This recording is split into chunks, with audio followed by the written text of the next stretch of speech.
Hi, I'm Sally Brennan-Tubbs, and this presentation is on Samuel F.B. Morse and the telegraph.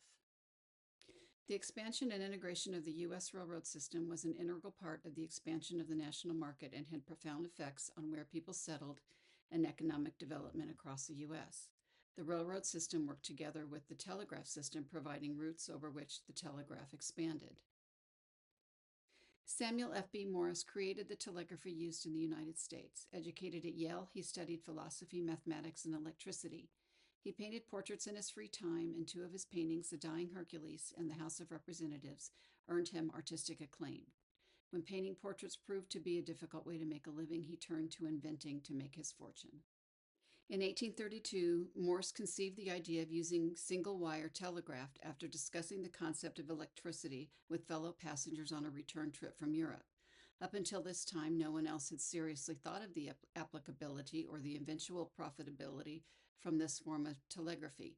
In 1838, Morse obtained a patent from the United States, but split this patent with others to gain support of influential business partners.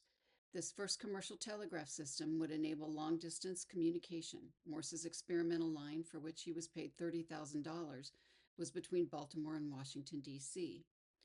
Also in 1838, Morse created a standardized system of dots and dashes to represent the letters and numbers of the alphabet, which allowed messages to be transmitted quickly over the telegraph lines. Morse code became the universal method of transmitting information along telegraph wires and was critical to its widespread application.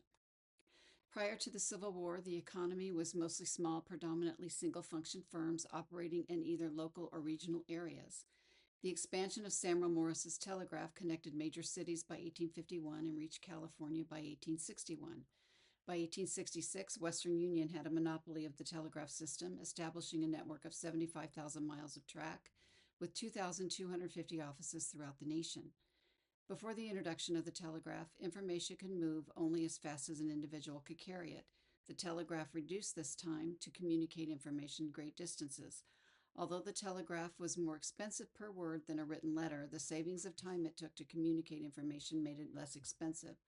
According to the historical statistics of the United States Colonial Times to 1970, in 1845, postal rates dropped from 25 cents for a one-page letter to 3 cents per ounce by 1851. Telegraph rates were much higher per word at $2.05 for the first 10 words, but by the 1870s and 1880s had dropped to 50 cents for the first 10 words as the invention of the telephone came into the picture. Many merchants and producers rapidly took advantage of the expanded market areas due to the telegraph.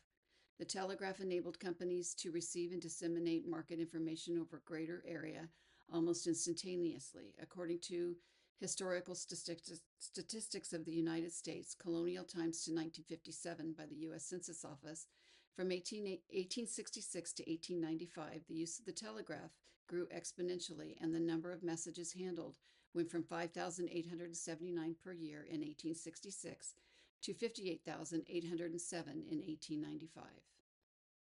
Aside from enabling smaller private companies to grow their customer base and market size by providing a means to communicate prices and product descriptions, Samuel Morse's telegraph facilitated the creation of a nationwide commodity exchange and the New York Stock Exchange. Centralization of the market created fluidity for stockholders. As the number of traders increased, so did the ability to find a buyer or seller of financial instruments. This increase in market liquidity led to an increase in the amount invested in the market, leading to economic growth. Products such as wheat and other graded commodities benefited from efficient market transactions and enabling the rapid trading of stocks across the country. The news services, such as the Associated Press, used the telegraph to disseminate news, stock figures, and other information across the nation very quickly.